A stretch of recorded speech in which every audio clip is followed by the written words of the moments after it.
بھائی تلخ حقیقت یہ ہے کہ اس نااہل اور نااہل حکمرانوں سے ملک نہیں چل رہا ہے، اور یہ روزانہ اس سوچ و بچار میں رہتے ہیں کہ کسی بھی طرح سے غریب عوام کو لوٹیں۔ انہوں نے پہلے پیٹرول کے شکل میں عوام کو لوٹا، پھر بجلی کے بلوں کے شکل میں عوام کو لوٹا، گیس کے بلوں کے شکل میں عوام کو لوٹا، اور اب ان کی عجیب و غریب سوچیں سٹیا گئیں یہ لوگ کہ یہ کہہ رہے ہیں کہ اب ہم نے سولروں پر بھی ٹیکس لگانی ہے، یعنی کہ سورج خدا کا، گھر میرا اپنا ذاتی، سورج جو پلیٹیں ہیں سولر کی وہ میری اپنی، محنت میری اپنی، گھر چھت میری اپنا، تو ٹیکس کس چیز کا آپ کو ادا کریں؟ کسی کوئی سینس تو بنتا ہے نا ٹیکس دینے کا، کس لیے ٹیکس ادا کریں؟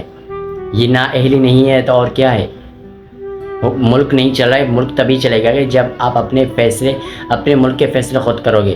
اپنے ملک کے فیصلے IMF کر رہا ہے اور یہاں بیٹھ کر دوسرے ممالک کے فیصلے کر رہے ہیں، تو یہ کہاں کی حکمرانی ہوئی، کہاں کی عقل مندی ہوئی؟ جب ملک نہیں چل رہا تو چھوڑ دو بھائی، نہیں چل رہا ہے تو چھوڑ دو نا۔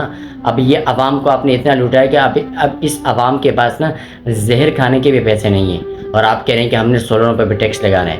بجلی کے اتنے بل آ رہے ہیں تو لوگ سوچ کے حیران ہوتے ہیں کہ جن کا گھر بند پڑے ہوئے ان کے اوپر بھی اتنے سارے بڑے بڑے بلز آ رہے ہیں، اور جو لوگ گھروں میں بیٹھے ہوئے ہیں وہ تو کر بھی کیا کر سکتے ہیں؟